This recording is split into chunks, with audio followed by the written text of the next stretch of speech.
Welcome to my story voice, जहाँ मैं कहानियाँ सुनाती हूँ। दोस्तों, आज की कहानी है सच का सामना। सुनो, आज मैं कौन सी साड़ी पहनूं? कोई भी पहनूं, तुम सब में अच्छी ही लगोगी। स्नेहा की और प्यार भरी नज़र से मुस्कुराते हुए स्पर्श ने कहा, लेकिन अपनी पुरानी तस्वीर पे नज़र जाते ही आईने के सामने देखकर स्नेहा मायूस होके बोली, यह चेहरा सिर्फ तुम्हें अच्छा लग सकता है, किसी और को नहीं। अगर उस समय तुम ना होते तो। स्नेहा के होठों पे अपनी उंगली रखते हुए स्पर्श बोला, आज इतना खुशी का दिन है, तुम वो समय याद मत करो और जल्दी से तैयार होकर नीचे आ जाओ। रिपोर्टर्स तुम्हारा इंतजार कर रहे हैं, मैं नीचे जाता हूँ। उसे दरवाजे की ओर जाता देख स्नेहा दौड़ के गई और पीछे से स्पर्श के गले लग गई। अगर वो सब भूल पाई हूँ तो सिर्फ तुम्हारी वजह से। मैं बहुत प्यार करती हूँ तुमसे। स्पर्श सिर्फ मुस्कुराया और वहां से चला गया। हाल ही में स्नेहा एक 13 साल की लड़की के रेप केस को जीती थी, जिसकी वजह से वह देश में चर्चा का विषय बन गई थी। उस जीत की वजह से आज सभी जनता ये जानना चाहती थी कि उस एसिड अटैक से लेकर कामयाब लॉयर तक का सफर स्नेहा ने कैसे तय किया। इसलिए आज उसका इंटरव्यू लेने रिपोर्टर आए थे। स्नेहा तैयार होकर नीचे आई और रिपोर्टर्स ने पहला सवाल किया, आपकी इतनी बड़ी जीत के बाद सब आपकी इस कामयाबी और हिम्मत की वजह जानना चाहते हैं। अगर आप कुछ बताएंगी उस घटना के बारे में तो आप जैसे कई लड़कियों को हौसला मिलेगा। रिपोर्टर की इस बात को सुनकर स्नेहा कड़वा मुस्कुराई। मेरे पति सही कहते थे, एक दिन पूरा देश तुम्हारी आवाज सुनेगा, और आज उसकी वजह से ये बात भी सच हुई।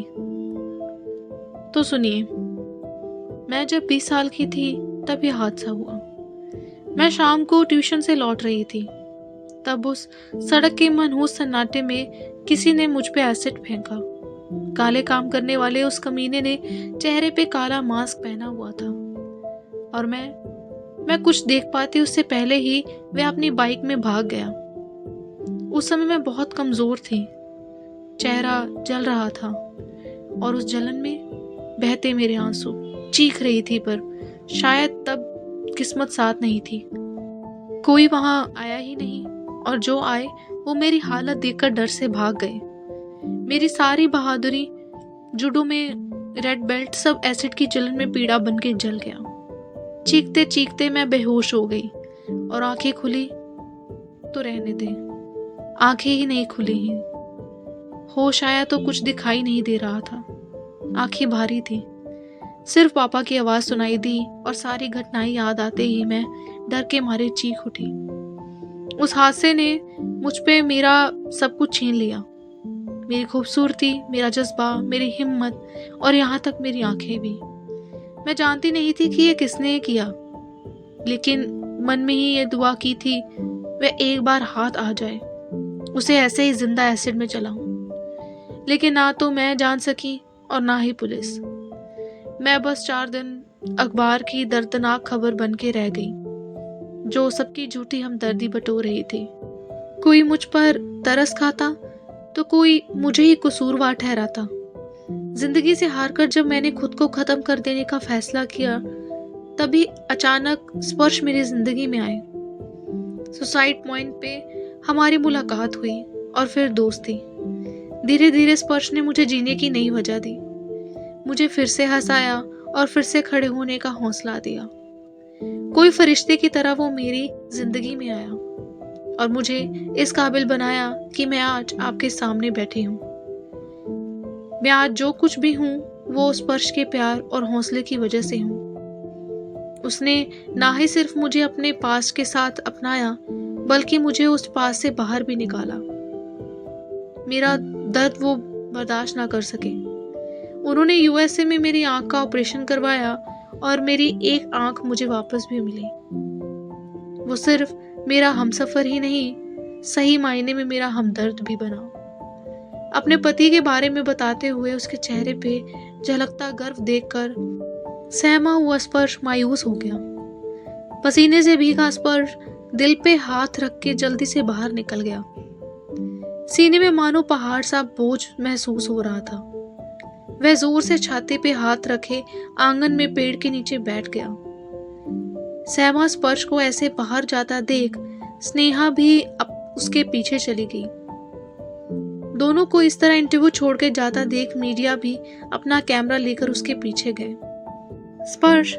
स्पर्श को इस तरह बैठा देख स्नेहा घबरा गई। स्पर्श, क्या हुआ आपको? आप ऐसे बाहर क्यों आ गए?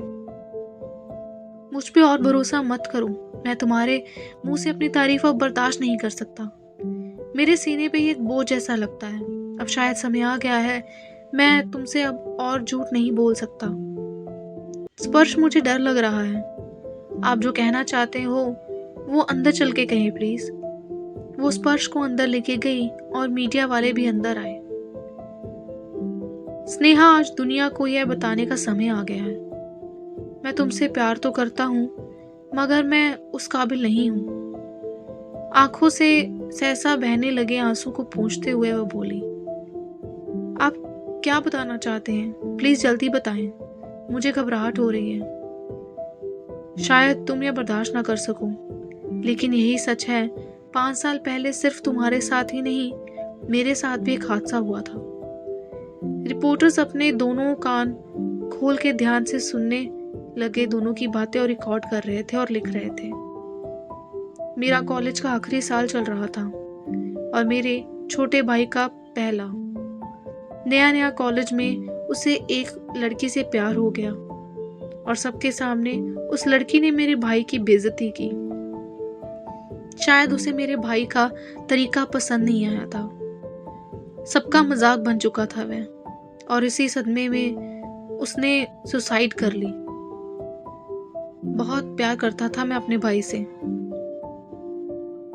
यह सुनकर स्नेहा बोली, 1 मिनट, कहीं तुम निखिल की तो? हाँ, निखिल ही। क्या निखिल तुम्हारा भाई था? अगर तुम उससे प्यार करते थे, तुम मेरे साथ आज यहाँ क्या कर रहे हो? वही तो, मैं तुमसे मेरे भाई की मौत का बदला लेना चाहता था, लेकिन मुझे पता चला कि मेरा भाई अपनी बेइज्जती की वजह से नहीं मरा था।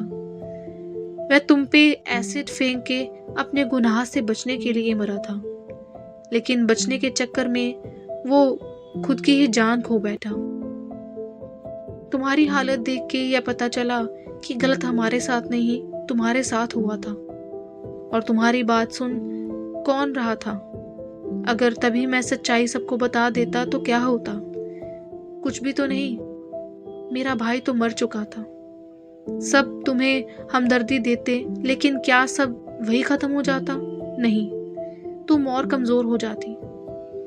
मैं ये चाहता था कि तुम इस काबिल बनो कि गुनाह करने वाला यह जान ले कि चाहे वो जैसे भी तुम्हें बर्बाद करना चाहे, पर वो ऐसा नहीं कर पाएगा। और फिर भी कोई किसी के भी साथ ऐसा गुनाह करे तो तुम उसे सजा दिलवाओ। स्त्रियों की मजबूती उसे यह गुनाह करने से रोकेगी। तुम्हें मैं मजबूत बनाना चाहता था, इसलिए यह सब कुछ तुमसे छुपाया। तुम्हारे जरिए मैं सभी निखिल जैसे क्रिमिनल को यह चेतावनी देना चाहता था कि वह यह एसिड फेंक के भी तुम्हारी जैसी लड़कियों का कुछ नहीं बिगाड़ पाएंगे। बदले में वही समाज में नामर्द साबित होंगे। यह सब सुन स्नेहा सोफे पे ढल पड़ी और आंखों के सामने यह 6 साल गुजर गए।